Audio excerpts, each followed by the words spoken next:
Welcome to the Michigan Travel Show, a kaleidoscope of stories about the people, places, and events that shape our great state. We're in Frankfort on a beautiful fall day in front of the Garden Theater. And with us is Glenn Mensching, who's a guy who really knows quite a lot about films. So Glenn, we had a great time at the Frankfort Film Festival last night. Tell us a little bit about how this got started.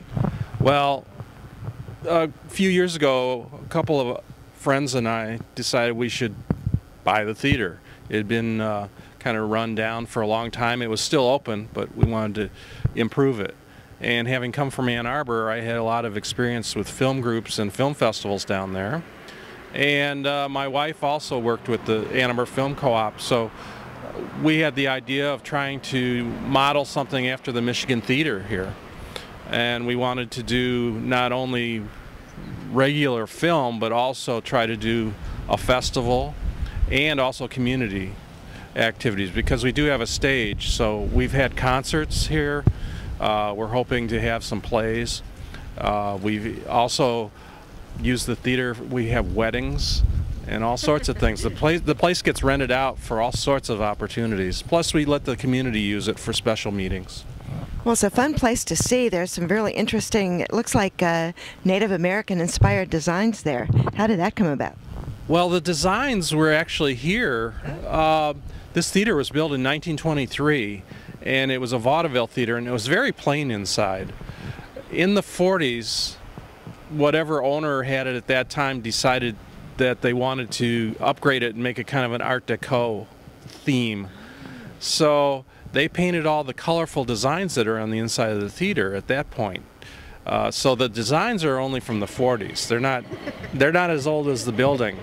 So when we took over the building, the roof was leaking, tiles were falling down, and the colors were quite faded. So what we did was we either reproduced tiles and we had photographs that we worked from, or we took the old tiles and repainted them. So we just brightened up all the colors. So it's still the original designs that are in the theater. Well, it's very interesting and unusual. We usually expect either austere or ornate, and this is somewhere in between. Right. Well, I'm glad it's not too ornate, because we're on a fairly limited budget here. So it was mostly community volunteers, almost entirely community volunteers, that came in and did the painting. Now, who gets to decide what movies come into the film festival's array of choices? Well, it's done by, they have a small committee that runs the festival. There's basically 4 people.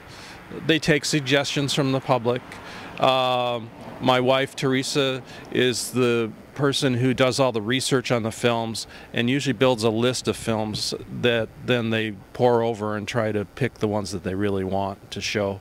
And then also they're subject to availability if we can really get the film. We have one film right now, The Concert, which we had chosen to show quite a while ago, and they confirmed we could show it, and then they've decided to pull it because it's in Academy Award contention. So we have right now supposedly the only print that's out in the public right now, because all the others have been pulled back to the studio. But our booker worked a deal with them and let us keep it so we could show it.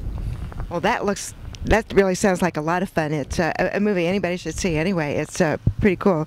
Last night's movie got a couple of big oohs and ahs and gasps from the audience, and it's fun to be in showing when that kind of thing happens. So congratulations on a great set of films, and just a fun theater to watch a movie in. Well, thank you. We really enjoy doing it.